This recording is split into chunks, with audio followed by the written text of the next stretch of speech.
কাল ছিল রথের মেলার শেষ দিন, তাই আমরা ভাবলাম একটু ঘুরে আসি। তো সেই মতো জিম বন্ধ করে 9:30টার সময় আমরা গেছিলাম মেলা ঘুরতে।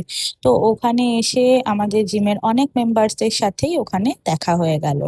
এই দেখো, এই আমার এক ফিমেল মেম্বার, ওর সাথেও মেলায় গিয়ে দেখা হয়ে গেল। আর মেল মেম্বার্স যারা ছিল তারা তো ওখানে খুব এনজয় করছিল। তো ওদের সবার সাথে দেখা টাকা করে আমরা একটু মেলাটা উপভোগ করে নিলাম। কাল ছিল শেষ দিন, তাই জন্য ফাংশন হচ্ছিল। এটা স্বস্তিপল্লীর মেলা। আর এই দুজন দেখো, জিকোকে দেখলে ঠিক চলে আসে, যেখানেই থাক না কেন খুঁজে খুঁজে ঠিক চলে আসে চকলেট খাওয়ার জন্য। খুব কিউট বেবিগুলো।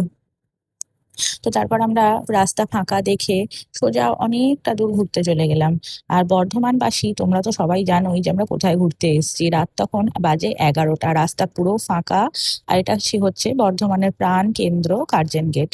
তো কার্জন গেটের এখানে এসে আমরা ভাবলাম যে এতটা যখন এসেইছি তখন একটু রামপ্রসাদের লস্যি খাওয়া যাক। তো সেই মতো রাত 11টার সময় এই দাদাকে বললাম যে একটু লস্যি বানাতে। তো দাদা বললো যে লস্যির থেকে কোল্ড কফিটাই বেটার হবে। তো আমরা ভাবলাম ঠিক আছে, চলো কোল্ড কফি খাওয়া যাক একটু। তো সেই মতো কোল্ড কফি খেয়ে দুজন মিলে একটু এনজয় করে তারপর টুকটুক করে আমরা বাড়ি ফিরে এলাম। কোল্ড কফিটা কিন্তু দারুণ খেতে এদের। বেশ অনেকটাই রাত, তখন আমরা ফিরছি বাড়ি। বাড়ি এসে মেলা থেকে আনা জিলাপি আর সাদা গজাগুলো একটু খেয়ে নিলাম, যেগুলো আমার বাম্পার লাগে।